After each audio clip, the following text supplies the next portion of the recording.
Hello, everybody. Welcome to another episode of Dirt Nap City, the show about interesting dead people. I'm here with my buddy Kelly. How you doing, Kelly? Alex, I'm doing super great. I'm so excited to be here with you. We're on our second recording of this session. And I'll tell you, honestly, I do look forward to these sessions. They're a lot of fun. Yeah. I mean, it's in some ways it's not natural. Just two dudes sitting around and talking for like an hour about one person, but it's certainly fun. I look forward to it. Yeah, and what does nature really have to do with it? So I got to thinking though, when I don't know what your process is when you go through picking these individuals. I know it usually involves you reading listening to a 30-hour book on tape. Yeah. Or going and visiting a museum or traveling to Europe. Grave site or something. There's a lot of microfiche involved. Yeah. But what makes an interesting person? Well, again, it's very simple for me, and it's the whole premise of the show. It's somebody that I've heard of, but I don't know much about. So It's a name that I could say, yeah, she was this or he was that, but I can only describe one very high-level topical thing about them, and I don't know any of the backstory or any of that. So that's what makes an interesting person to me, is somebody who I've heard about for many years, but I couldn't tell you much more than one sentence about them. That's good. I have a little different standard. To me, there's been so many people that I've almost talked about, and then upon researching them, turns out maybe they're known for something, but I don't find them now that interesting. They just had a pretty cut and dried life. They were successful and then they died. And to me, I'm always looking for some kind of superlatives or quirk or something unexpected or something like that makes them a little bit more interesting. Have you started down paths before and then just aborted? Because I've done that a lot, where I'm knee deep into somebody and then I quit. I have not. I'm trying to think. I think I was a little bit tempted by John D. Rockefeller, although in the end I thought his story. Yeah, I thought his story was pretty interesting, but yeah, I know what you mean. It's like somebody who's known for something. They're a household name. They're famous, and they're dead. So they meet our requirements there. But then it turns out they did this one thing, but otherwise their life was just crickets. Yeah. Now we could have done an hour on Michael Rockefeller for sure. Right. He's the one that got eaten by cannibals, right? Right. Yeah, that's the kind of interesting stuff I'm usually looking for. But honestly, that's probably the only interesting thing he did. Well, and that's the thing, is that like Betsy Ross wasn't famous in her own time and then became famous later. If you haven't listened to the Betsy Ross episode, go ahead and give that a listen. In fact, Kelly and I were talking, and there's plenty of, I don't know if I want to call them lost episodes. Back catalog. There's a back catalog Deep of episodes that don't get enough love. Yeah. I think the Mr. Rogers episode is really, really good. Yeah. I think, and doesn't get nearly enough love, for example.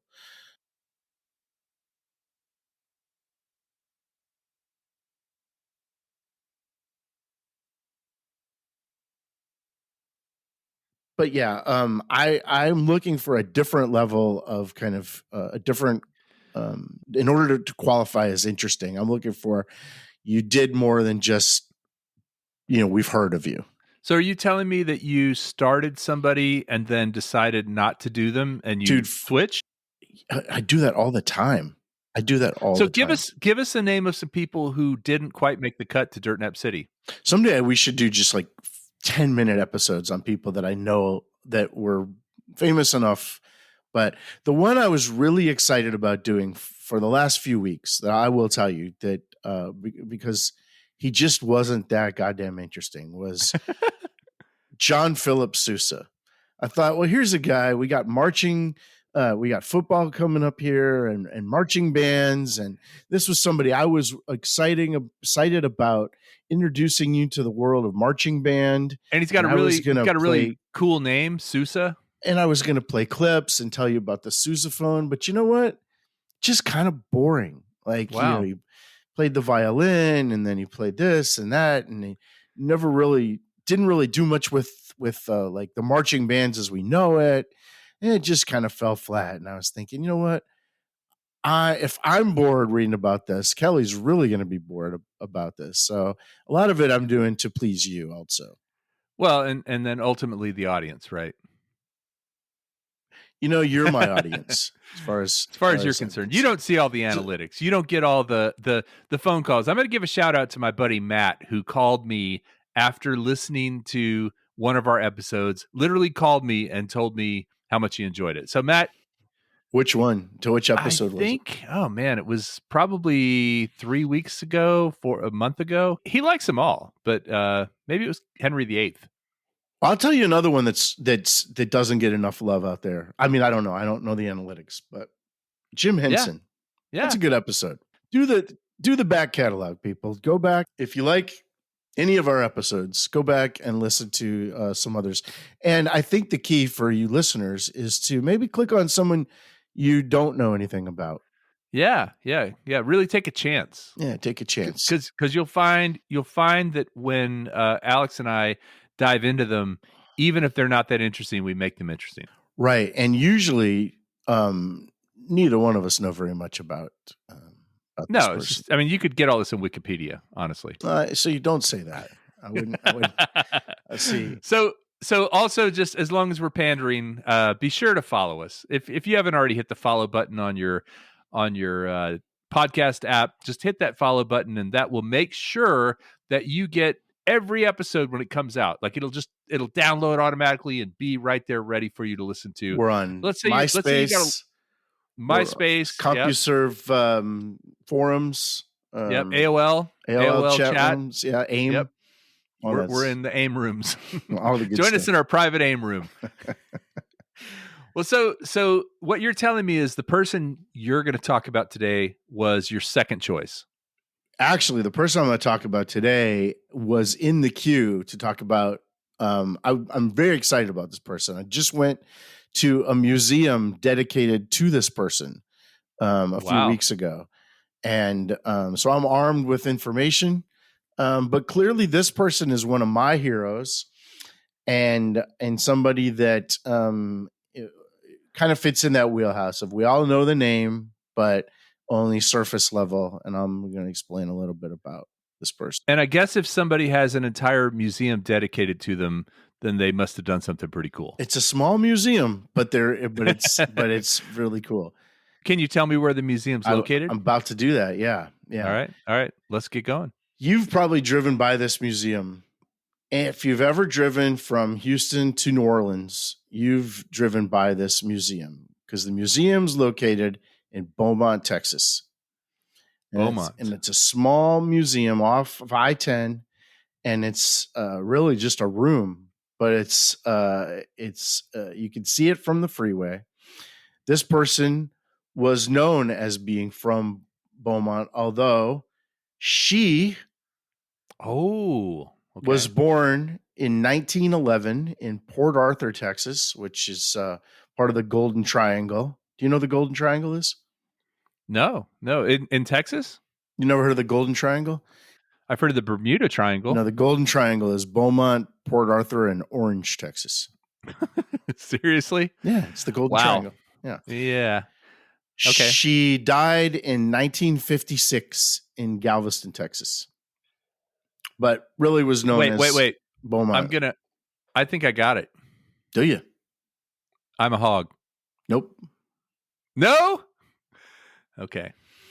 Nope. Now think about that. She was born in 1911 and died in 1956. So just a star that shone bright, only lived to be 45 years old. But most people say she was the greatest ever. The GOAT. Okay. Barbara Jordan? No. All right. So. She was an athlete. Okay. And people say she was the greatest female athlete ever, or at least in the 20th century. Well, sports aren't my thing. Right. But hold on. Let me think. I'm thinking tennis player. Is that right? I mean, she played it all. She did it all, and that's what we're going to talk about. Wow. Okay, hold on. I mean, if it hasn't come to you yet, you might not know the name. Female athlete. Yeah, sports are my weak This is one not that my weakness. no, but this is one you need to get. If you don't know about her, you need to get educated. Okay. Any more clues? You're going to hit me. Well, based on that, if you don't know who she is, you probably don't know off the top of your head. I do not. Her name was Babe. Babe. Babe Didrikson Zaharias. I have no idea who that is. Really? You've never Yeah. heard of Babe Didrikson Zaharias? I think you just made that up. Really? I'm going to Google that. I'm going to GTS right now. Wow. Well, Babe. Hold on. Let's see what we get here. Babe Didrikson Zaharias.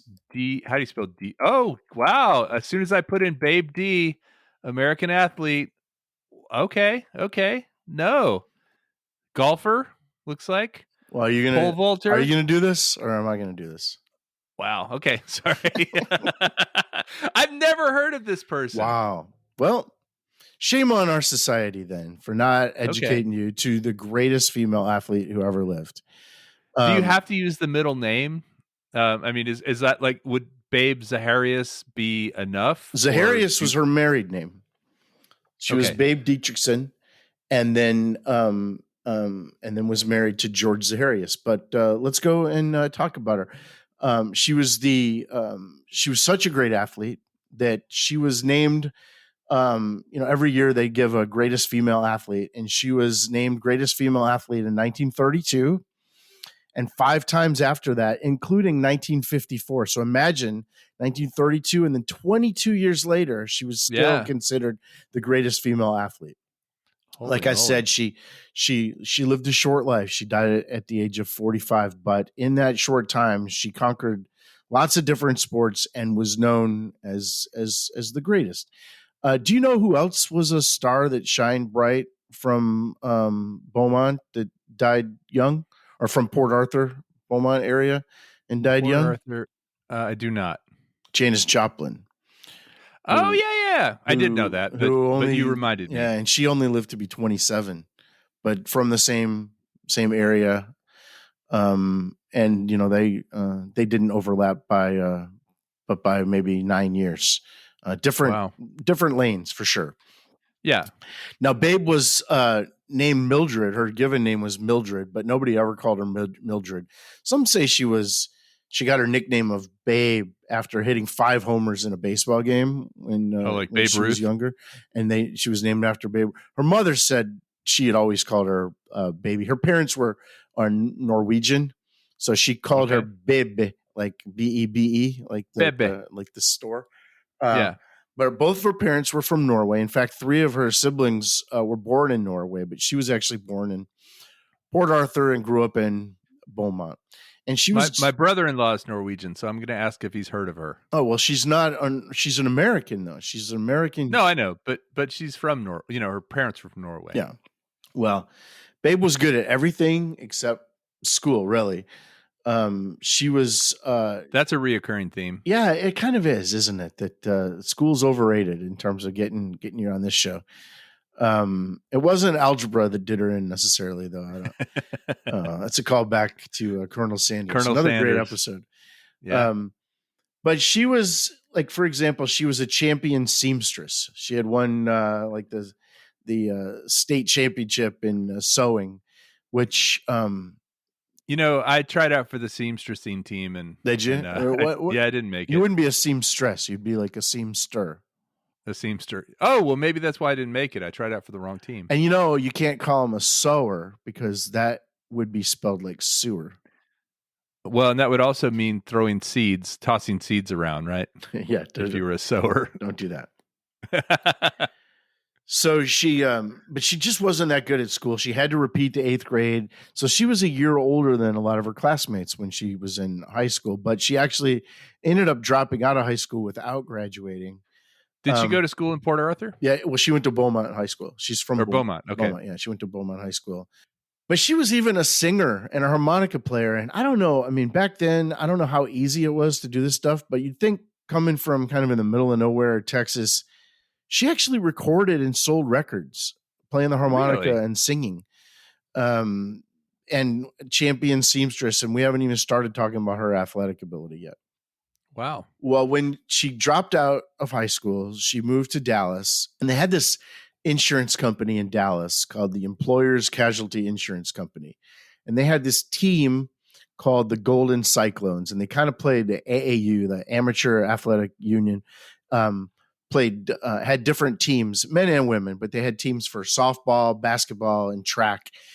And they had these women's teams that would compete against other women. Now, keep in mind, we're talking about the 1930s in the U.S., and there was no college sports for women back then.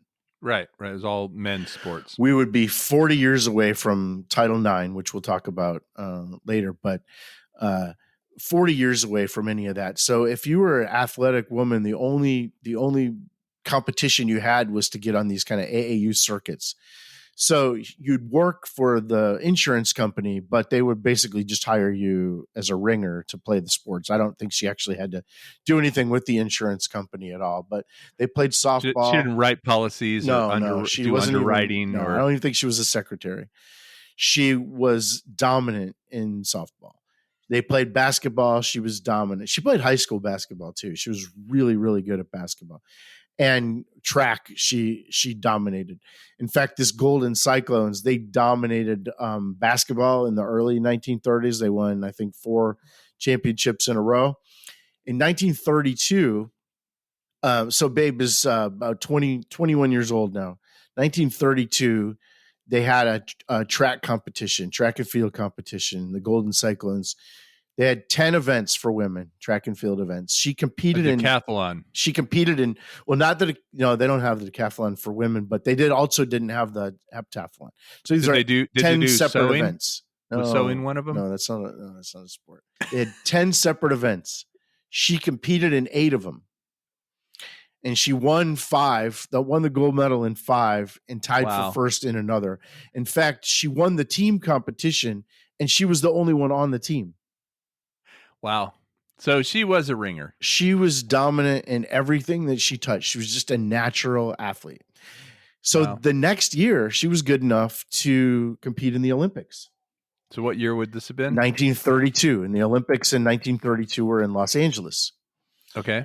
And in 1932, she was track and field athlete, and she won the gold medal in the hurdles, which at that time were 80-meter hurdles for women.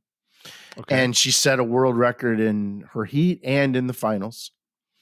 Wow. She won a gold medal in the javelin, which isn't anything like running hurdles, right? That's totally different set of muscles. The javelin, right? Skill set. Yeah, it's a spear, right? She won. She got the Olympic record in that.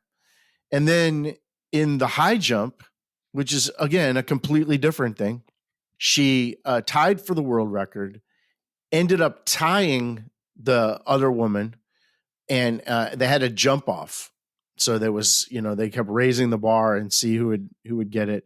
And Babe was actually disqualified for improper technique. So she ended up getting the silver. This was pretty controversial at the time. So you know how they do high jump now?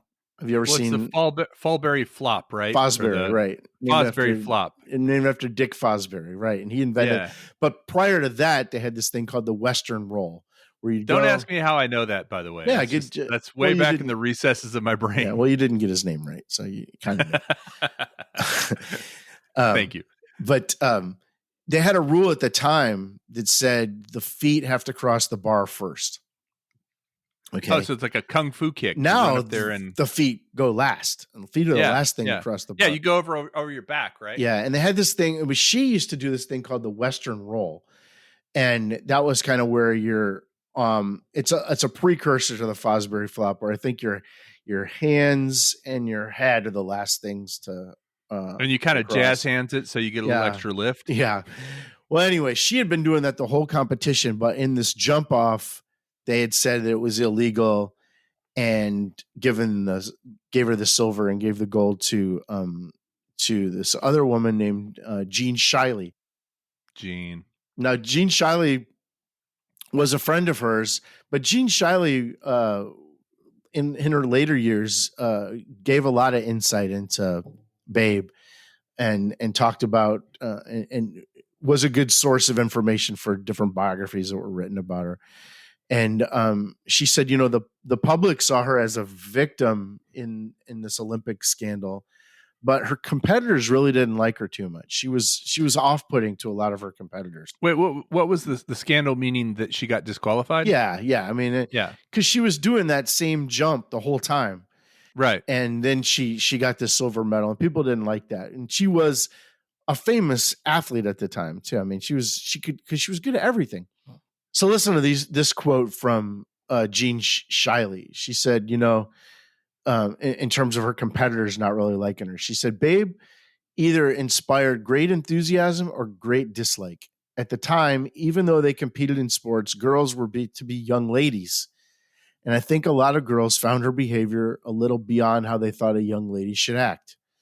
The Babe was very brash and she bragged a lot, but she was also very humorous, especially when she wasn't getting all the attention. She'd pull a harmonica out of her pocket and start to play it just to get attention. And nobody did anything better than she did. I don't care if it was swallowing goldfish. She would have to swallow more fish than anyone else. It wasn't Muhammad Ali who started this I'm number one stuff. Babe started it. So here he is, here she is, this kind of brash, arrogant woman who was good at everything, would beat you at everything, and kind of let you know that too. At the time, the 1930s, that was not how people thought women should act. And even still today, I think there's different standards for women in sports when they talk trash. In this past Final Four, there was a little bit of a controversy. One of the women kind of got in another woman's face, and people said that that was kind of unbecoming, and they just don't say that to men. In fact, men that talk trash are kind of admired for it. Jean Shiley also said she was just so different from all the rest of the girls that it grated on their nerves. It could have been jealousy.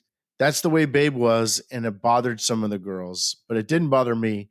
I was captain of the 1932 team, and I had to represent all the girls. I had been on the 1928 team, and I learned that there are a lot of people in the world, and they're very different and very interesting. So Babe didn't bother me. In fact, she and I became friends and remained so, even though we're two entirely different people. So that's kind of, if that's all Babe ever did, that would have been incredible. Winning the gold in the hurdles, the javelin, and then practically the gold in the high jump. And if she rode off into the sunset at that point, we'd still be talking about her, even though that happened in 1932. Well, and let's not forget the goldfish swallowing. Right. It's funny that if you ever watch Happy Days, they always talked about goldfish swallowing. That was ended up being that was a thing you did back in the like it was something that you did to prove you were tough, or it was something to. But today we just call it sushi. I think fraternities used to do goldfish swallowing. Yeah, that seems like something you would do. I've never swallowed a goldfish, but I have swallowed crickets. Intentionally. I was a camp counselor, and we would go on a camp out, and I would tell the kids this was kind of to get the kids occupied and get them away from us while we were making dinner. So I would say, if you go catch crickets, I will swallow them. And so they'd bring me the cricket, or grasshopper, one. You would chew them though first, right? No, swallow them. Oh, and then they would jump around. Yeah, jump around. It was odd, but I never did a goldfish. Actually, a goldfish seems like it would be easier. Oh, I was going to say, if you could swallow one goldfish, you could probably swallow 75 goldfish. I mean, it's just right. Doesn't seem any harder. You are, but crickets, the crickets and grasshoppers do kind of get caught in your throat, like in your. You'd have to follow it with some water or some.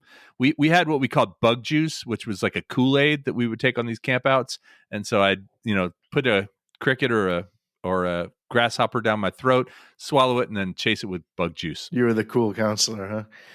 What's the oldest? Debatable. What's the oldest you ever were when you were eating crickets? Be honest here. The last time I did it, I was probably 23, 22. Yeah, it's a little too old.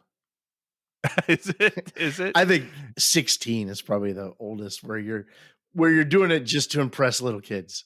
When's the last time you swallowed a cricket? Well, that's not. How old were you? That's not the point. 51. Come on, Alex. What were you doing? What were you doing during our bio break? I've You never went out eaten. and You know, they do have at the Museum of Natural Science here yes, they in have those Houston. cricket chips. They have all those In things made the. of crickets. So you're justifying this now? No, honestly, crickets are a good source of Here protein. we do. They are actually more. They're better for the earth. They're more ecologically friendly than beef. I don't think they're a good source of protein. I think they're a source of protein. I watch Naked and Afraid, and they'll say like the narrator will come on and he'll go, 30 crickets is equivalent to about one nut. Chicken You know, McNugget. he'll say like one pecan. Yeah, I actually think eating crickets is the future. I think that we should do Wow. more of that. You're really doubling down on that. I said it here first. It's definitely one of those things that people find gross, but those you've never tried those chips at the Natural History Museum in Houston? No, they don't only have chips, but they have lollipops that have the cricket inside. Yeah. And then they have chocolates with the crickets and ants. All right, and I'm coming to Houston. We're going to get some of those, and we're going to have them. And then we're going to go to a fish store. And we're going to get some goldfish pet store. Yeah, I think maybe that's why all those girls didn't like her because, first of all, their goldfish were missing, and second of all, her breath smelled like fish. So I'd never said that she actually did that. The quote was, I don't care if it was swallowing goldfish, she would have to swallow more fish than anyone else. I think it was just an example. Well, if it's an example, then she must have done it. It was the kind of thing that she would. This is what her friend said? Yeah. Well, shyly. So if you're ever interviewed for a book about me, are you going to say, I don't care if it was eating crickets or grasshoppers, Kelly had to do more than anybody else? One time, Kelly, I dared you a lottery ticket. For a lottery ticket, you would drink milk out of a dog's mouth. No, the opposite. The dog would drink. Yeah, that's no. Yes, I want to see the sequel to that. I want to see the dog drink out of your mouth. There is video of this, folks. So wait, the dog drink out of your mouth. I want to see the opposite. I want to see you drink out of a dog's mouth. I want to see you train a dog to hold milk in its mouth and lay still so I can do that. Floor with milk, with milk in my mouth, and then the dog licked it out of your. And all I gave you was a lottery ticket for that. And it didn't even win. Oh, that's beside the point. Yeah. So, I mean, when I hear about swallowing goldfish, you're one of the first people that comes to mind. I've never done it. Alex, I'll tell you what, if we can someday, I'm going to say it right now, if we can someday make our living from Dirt Nap City podcast, I will swallow goldfish. And you have to eat your hat. Yeah. Yeah. Well, it's a little inhumane, though. You're an animal guy. I know that. I'm not sure that you'd be okay with that. Well, I mean, are you saying they're unhappy down there in my stomach? I mean, are you calling it a bad place to live? You would just have to pass them live. That's all. Yeah.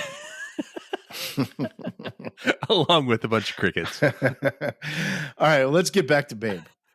Yes. So after the Olympics, she traveled around with a basketball team known as Babe Didrikson's All-Americans. So they kind of barnstormed. In the Satchel Paige episode, we talked about barnstorming, yep. Where you go from town to town.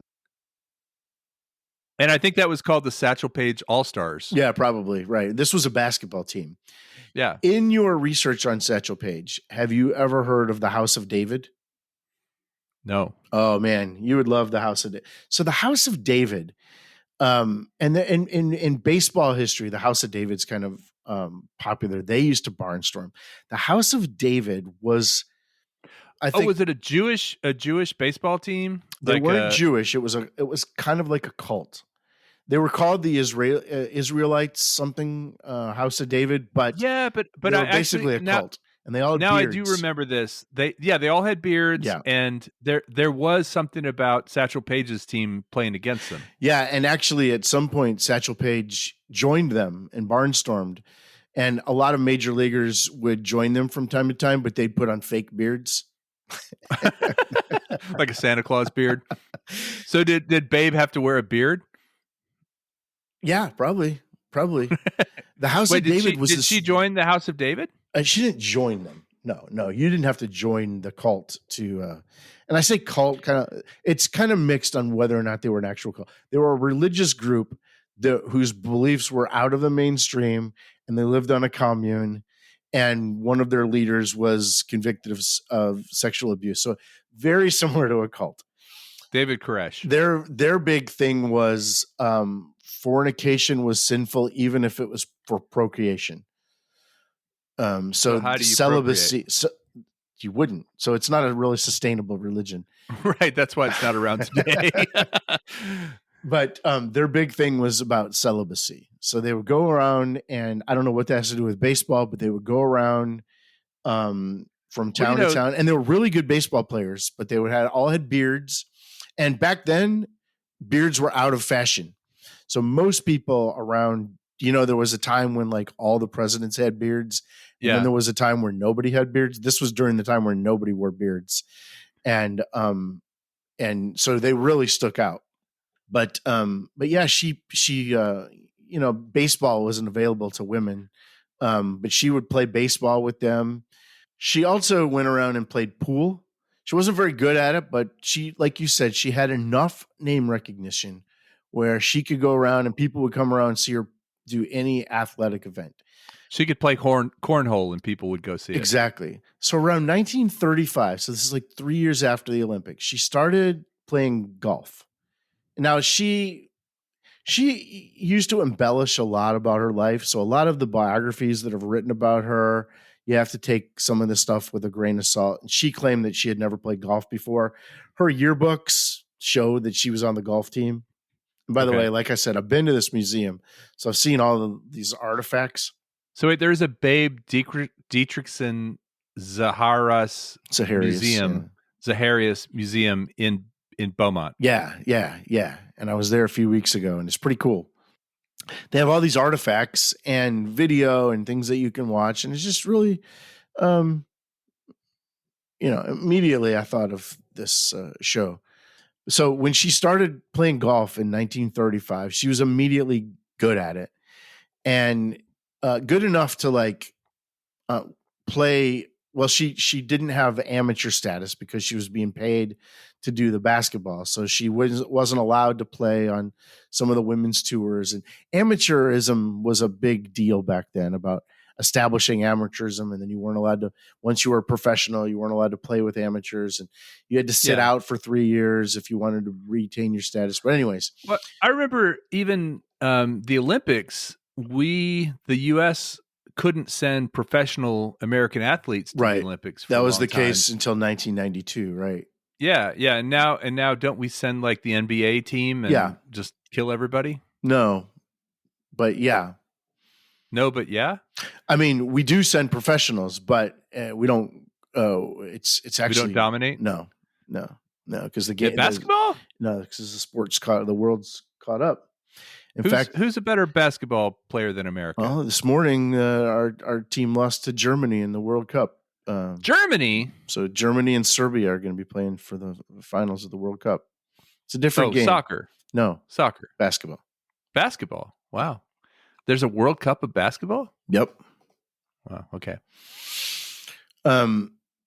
So in 1938, she played in a PGA event with the men. Now, she'd only been playing golf for 3 years, and she was already able to play with the men. And was this Battle of the Sexes at the Astrodome? No, this was like she was competing with the men, like that's how good she was. And they teamed her up. It was in a pro-am, or like a celebrity pro-am. They thought they'd get cute, and they had a gag where they would teamed her up with a wrestler and a minister. So you'd have, it was like a joke, right? Well, it turns out the wrestler was George Zaharias. Ah, okay. They so kind of backfired. They thought it was a gag, and they actually ended up getting married within a year. George was a famous wrestler at the time. He was back. That was back when wrestling was, a real deal. Well, it was pre WWF. But it was like back in the day of still a lot of crazy storylines. And he was known as the Crying Greek from Cripple Creek. He was from Colorado. Oh, okay. Okay. and sometimes he was known as the Greek hyena. And his thing was he was a villain, but he was also cast as like the sore loser, which I love. I think that's a great character. The if you're gonna have a character in So he would wrestling, wait. He would wait after the match and beat him with a chair or he something. would like lose and then say it wasn't fair and cry about it. And I just think that's a great archetype, the sore loser. Yeah, yeah, I've heard of that. I've heard of that. Lose and say he didn't really lose. He won. Yeah. So I really like that. But he was always like either the villain or the sore loser. But people, still love the villain in wrestling, right? Well, once he met her, they had great chemistry together, and he ended up kind of quitting wrestling and managing her career. And they had a great relationship. Um, and he lived way longer than she did. I think he died in the 1980s. Of course, she died in the mid 50s, but he devoted even after she died. He got that Hall of Fame or that museum put up, and he just kind of Yeah, devoted the rest of his life. I mean, though, even though he married a couple more times, but he was really all about promoting her still. Well, she actually dominated women's golf in the 1940s. She won 17 straight tournaments at one point. wow. Um, and the LPGA, the Ladies Professional Golf Association, didn't even start till 1950. So she was one of the founding members of that. And she Wow. won every title that there was available to win. I think every tournament that existed, she won at some point. She won 82 tournaments in total. Now, remember, this is a person who started off playing basketball, Yeah, track and field, Olympic medalist, and then just took up golf later in life. swallowing goldfish. 82, let's not get started on that again. 82 golf tournaments. Even after she was diagnosed with cancer, she was winning golf tournaments. Her last tournament that she won was a month after she had colon cancer surgery, and she was doing it wearing a colostomy bag, and she still Wow. won the tournament. Just like one of the first just badass women that Yeah. athletics wise. She also, she would go and pitch in spring training. Earlier in her career, she would go and pitch with the Major League Baseball teams, and she still holds the record. The baseball throw used to be a field event in the AAU. I think women didn't throw the shot put back then, so they had a baseball throw. She still holds the record for the furthest baseball throw. I mean, they don't really do that anymore, but Right. and then at the museum that I was at, where you could watch her play all these different sports, they had movies of her playing these different sports. There was a whole segment on her playing football with like guys from Notre Dame, where Wow. they would show her like throwing a pass. They would teach her how to throw a football, and then they would slow it down and they would talk about how she just learned this today, and She look, had perfect her technique. motion is the exact same as this All-American player for Notre Dame. Or, and they were talking about how fast she was and just what a good, like she could have been a great football player if she was a man. It was really an interesting. That museum just shows you could watch her play all these things. Tennis, she was a great tennis player. Um, Yeah.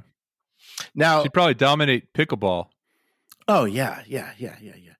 Um, now there was a lot of pictures in the museum of her friend named Betty Dodd, and it's enough to see where you see all these pictures and it's just like her and her husband, and then Betty Dodd's always in these pictures too. I think we learned later in life that they had a romantic relationship as well. Betty Dodd actually moved in with Babe and George the last 6 years of their life. They were probably in love. Um, they didn't use words. They never use words like gay or lesbian to talk about Babe. Even in her biographies, they just talked about how Betty Dodd and she had a great love, but they nobody made a big deal about it either, though. None of the press really Yeah, which is made a big deal unusual for that about. time period. I don't know if it was that unusual. I mean, I think there was a lot of baseball players back there, which that was the main sport. A lot of baseball players were cheating on their wives and probably involved in domestic violence. And I think at that time, sports writers just didn't get into that personal lives of athletes back in the 30s and 40s. That just wasn't there. They saw a lot, on the trains, and they just there was a clear um, line that they would Yeah. draw on that kind of thing. And and she was a hero to many people, and I think the writers back then weren't interested in tearing down people's heroes, whether they were politicians or athletes. That line was pretty clearly drawn back then. There's some great lines that you learn in the museum. The one of the famous one is, and you can almost picture these 1930s reporters with the hat that says press on it, yelling Right, questions to right. Babe, and they'd say, "Babe, Babe. hey Babe, is there anything you don't play?" And she'd say, "Yeah, dolls."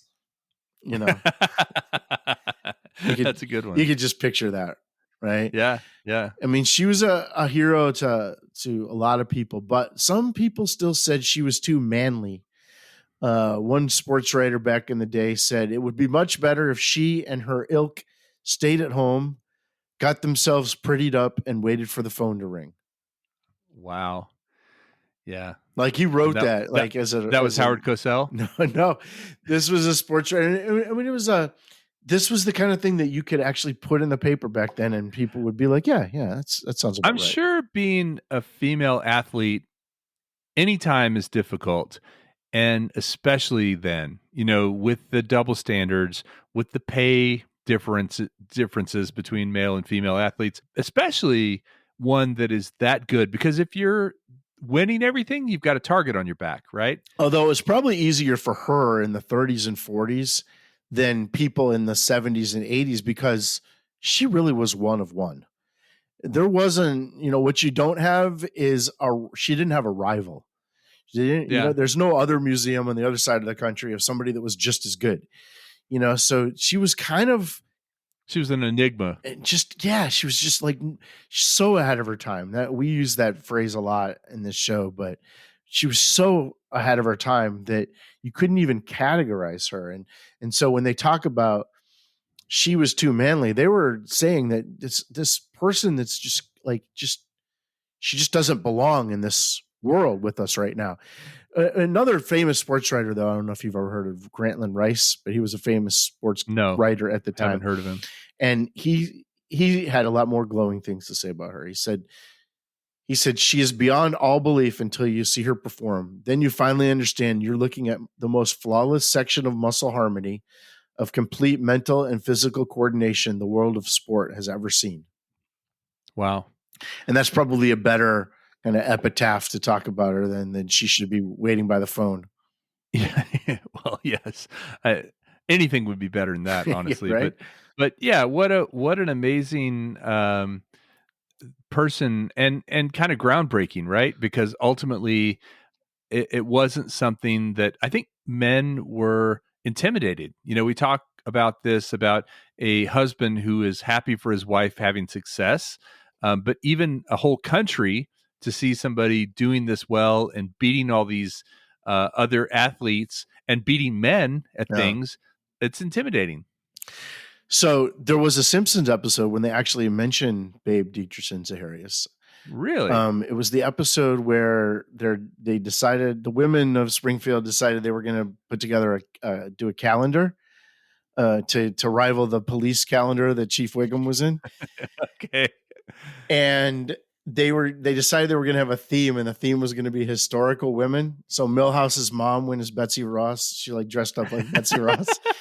And so Marge walked into the photographer studio, and he said, "What are you supposed to be?" And she was wearing a complete, it wasn't sexy at all. It was a complete golf uniform with the golf bag and everything. And she said, I can't do a Marge voice, but she says, "Homer, I'm Babe Didrikson Zaharias." She said, "I'm the Tiger Woods of the 20th century, Babe Didrikson Zaharias."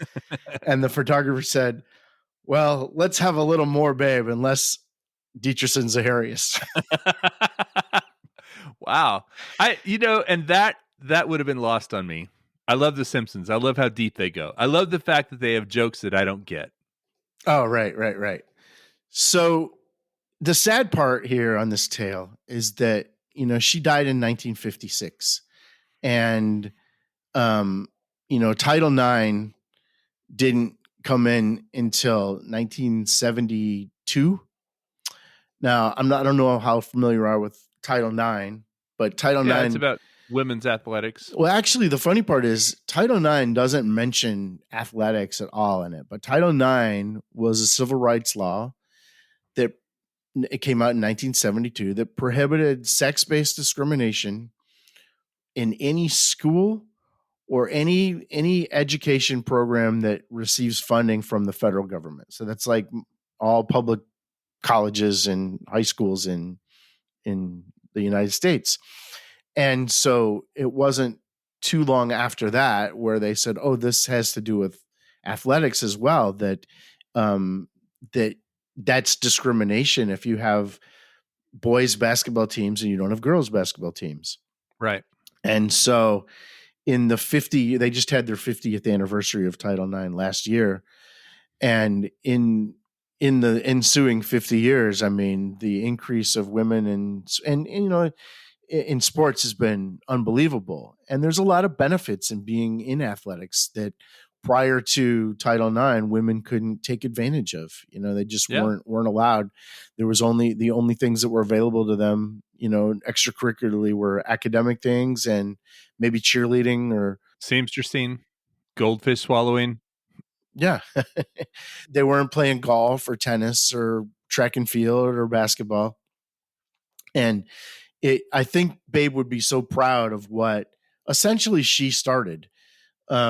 Just when I say she started this idea of normalizing women's athletics, being famous enough that to be a household name in the same. I mean, when ESPN did their thing in 1999, they named the greatest athletes of the century. She was the 10th greatest athlete of the 20th century, men or women. Wow. And that's behind, people like Jim Thorpe and Babe Ruth and, people that are, pretty big time.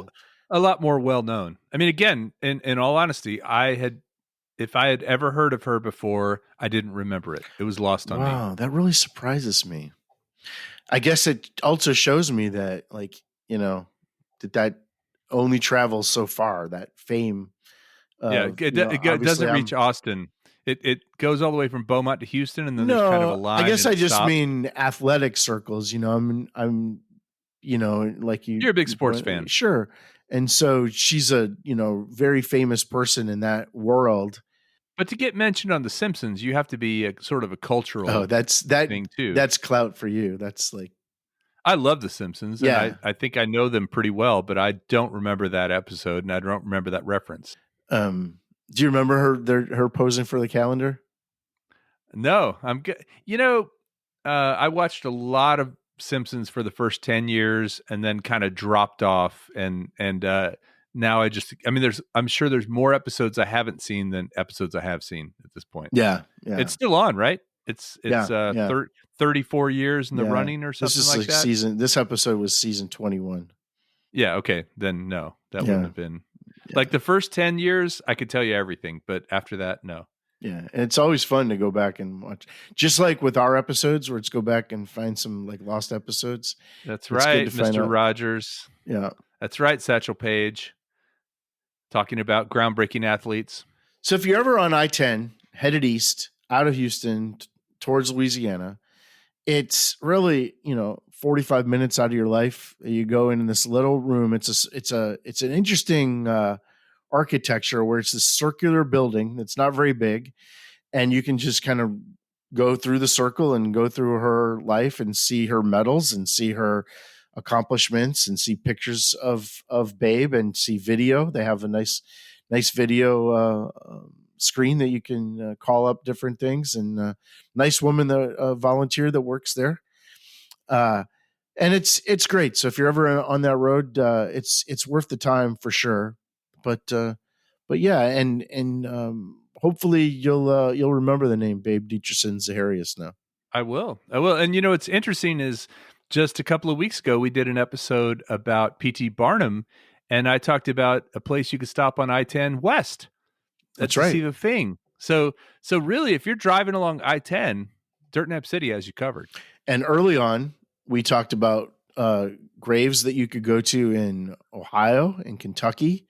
Yeah. And where was Andre the Giant? Where is he? Massachusetts? North Carolina. North Carolina. Yep, North Carolina. So really, you could make a Dirt Nap City kind of a, you could take the whole summer. Pilgrimage. Yeah. We'll call it a pilgrimage. Yeah, let's do that. Yeah, and if you live in Texas, it's good to get out of here for the summer. Go north. That's a good point. Actually, you don't want to go to Louisiana. I don't think right now. It's probably just as hot and probably more sticky. Yeah, I was just there. So thank you, Alex. Like I said, it was not a name I was familiar with, so I don't feel as bad about not guessing it. If you had said somebody and I was like, oh, of course, that always bugs me more than, nope, never heard of her. But really good insight, and I actually think, even just in my quick Google search to make sure you didn't make up the name, I saw there's a movie called Babe. Now, you know who was in that movie was, do you remember the show Webster? Yeah. So it starred Alex Karras. Well, besides the little kid, there was Alex Karras, who was mine. I was named after him, actually. Really? He was a football player for the Detroit Lions back in the day when I was born. Yep. And his wife in Webster was also his wife on the show.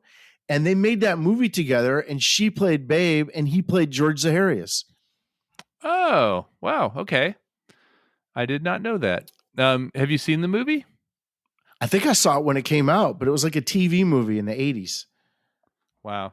Those are the best. And don't watch, and it's not the same as Babe, Pig in the City. That's a different movie. Which is also a great, well, Babe, the original Babe the Pig was a fantastic movie. And then there's a Babe, The Babe, which is John Goodman as Babe Ruth. Oh, is that any good?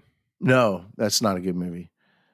I don't think it was that good. But so there's lots of Babes movies to choose from. This is a TV movie, I think. This came out in 1975. I'm looking at it right now. Was it 75? It says, Susan. 1975. It was directed by Buzz Kulick, and it was Susan Clark. Susan Clark, yeah. She's Alex Karras' wife.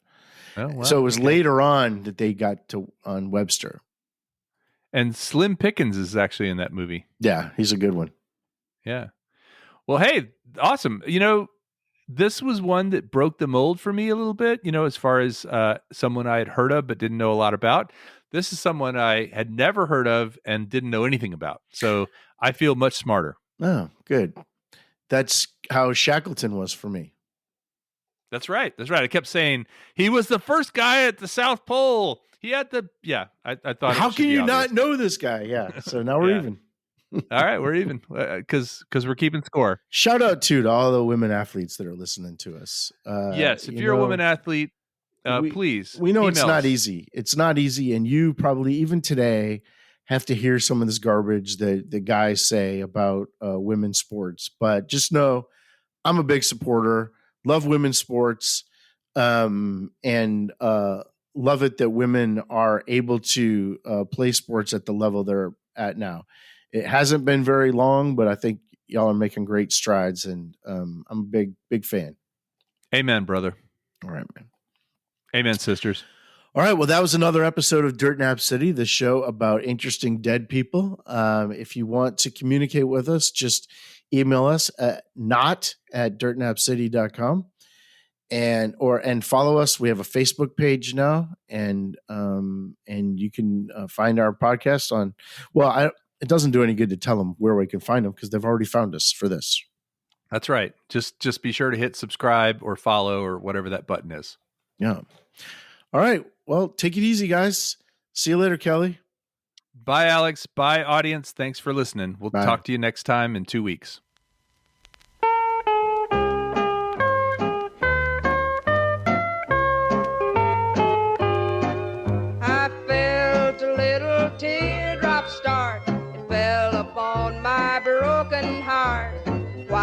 kissed you tenderly goodbye.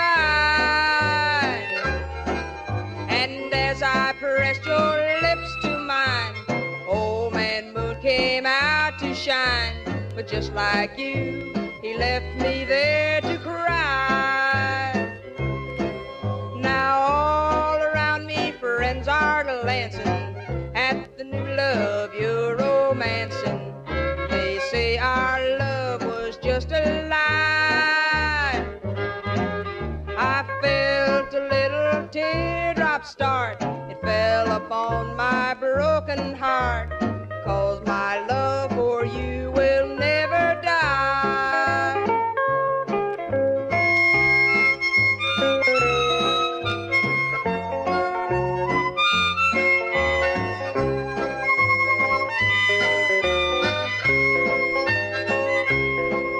I felt a little teardrop start. It fell upon my broken heart as I watched you take her for your bride. Then my heart lost a beat or two when I heard you say I do. Then its beating stopped and soon it died. Now all around me friends are glancing at the new love you're romancing. They say our love was just a lie. I felt a little teardrop start. It fell upon my broken heart. 'Cause